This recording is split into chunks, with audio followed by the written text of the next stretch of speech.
how are we involving families? Because I'm sure a lot of people out there are wondering, okay, so you're treating young girls and non-binary individuals. How are you involving the families in the treatment? Absolutely. It's such a good question because family is so complicated when it comes to eating disorder treatment. Because one thing that I always kind of start from the beginning is to recognize we're all on the same team here. We all want this teen, this child, we want them to get better. And so when we're recognizing, the easy kind of baseline stigmatization of, okay, like it's the parents' fault isn't fair. Not because the family dynamic can't contribute to eating disorder development or behaviors or beliefs, but solely because humans or parents are humans, right? They're humans, they live in this society. And a lot of the times, the beliefs and the behaviors that they have dispensed to their children, or not even to their children, but maybe displayed in front of their children, is Right. because they're products of our culture, the same way their child are products of our culture. Sure. And Sure. not only that, if we look at, how much better we're doing right now, and that's still not enough to really be reducing eating disorder instances in the way that it needs to. Imagine 30 years ago, 40 years ago, what was going on in pop culture.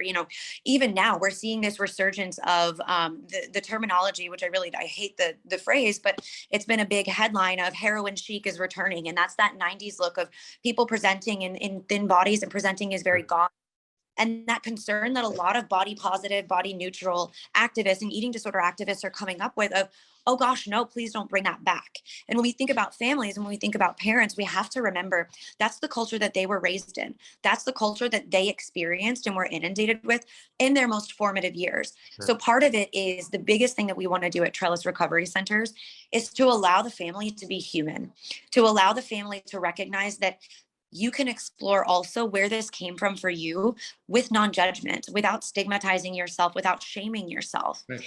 And then part of the way that we do that at Trellis is recognizing that family inclusivity is key, absolutely 100% imperative.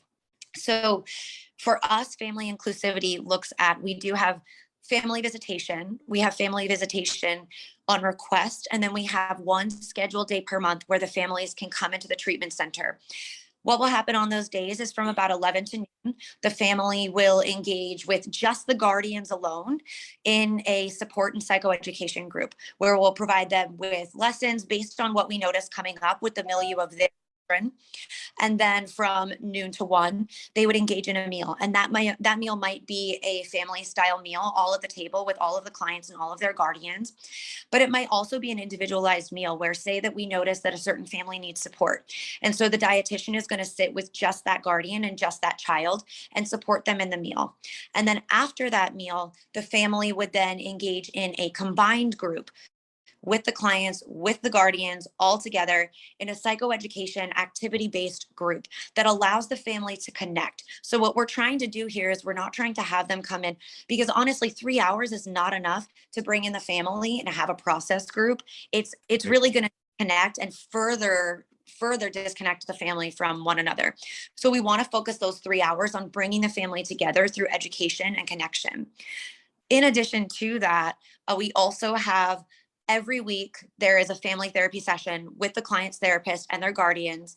And then we also have a weekly check in with our dietitian, Nadia Sorich, where the explanation is going of what's going on nutritionally, what does this look like, providing psychoeducation and helping them to understand what's been going on in treatment. We do the Yeah. same thing with weekly check ins with our nursing staff. And that's something that makes our treatment very unique. Our nurse manager will check in with the families every single week with the child. The child will provide psychoeducation to the family on what they're learning about what the medical complications and their medical experience of an eating disorder is. And then the nurse manager will also provide them with those updates and education as well.